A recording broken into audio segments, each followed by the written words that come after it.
reason to be giving. But as John Stossel demonstrates in tonight's episode of Stossel, not everyone in every organization is worthy of your charity. Some are actually scammers. I put on a fake beard and tried begging in New York City. You help me, ma'am? People gave me money. They gave me money when my cardboard sign said homeless and cold, and they even gave when I changed it to need a beer. Thank you. You know, I'm a beer drinker myself. Yeah, thank you. When we asked givers why they gave, people said things like this. I don't know, that guy looked pretty needy, I suppose. I just begged for an hour, but I did well. If I did this for an 8-hour day, I would have made $90. 23,000 for a year. Tax-free. So who should you donate to? Let's talk to the guy who is not really homeless. We're talking about Fox Business host John Stossel. John, good morning to you. Good morning. Are you suggesting that the people who are begging for money on the streets, we should not give them money?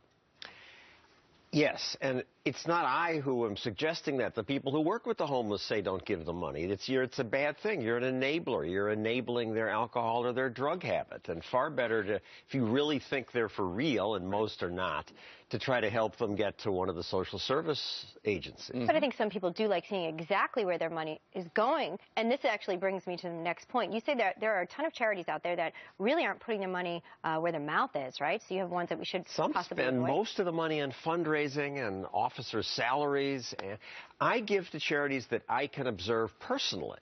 But they're also, which is one way to check, Sure. and there are also charity rating services like Charity Navigator and the Better Business Bureau, and they help, but it's not perfect. They get conned too. What are some of your favorites? Well, I give to the Central Park Conservancy because I can see they do a good job taking care of this park when the government let it go to seed. I give to a group called Doe Fund, Men in Blue, Ready, Willing, and Able. You've seen them around here. They rehab ex-cons, and I watch them work, and I could see that they walk with spring in their step. And they must be doing a good job. I checked them out. They have a good record. So where exactly do you go to find out? Because I think everybody wants to know. They see these things advertised. They watch the commercials on TV, and you wonder, where's my money exactly going?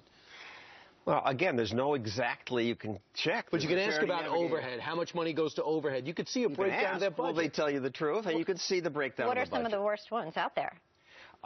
There are some listed by the Tampa Tribune that did a study on this and found some of the Make-A-Wish charities, like not the national one. Kid-Wish Network, only 2.5%. Oh, there we go, Kid-Wish Network.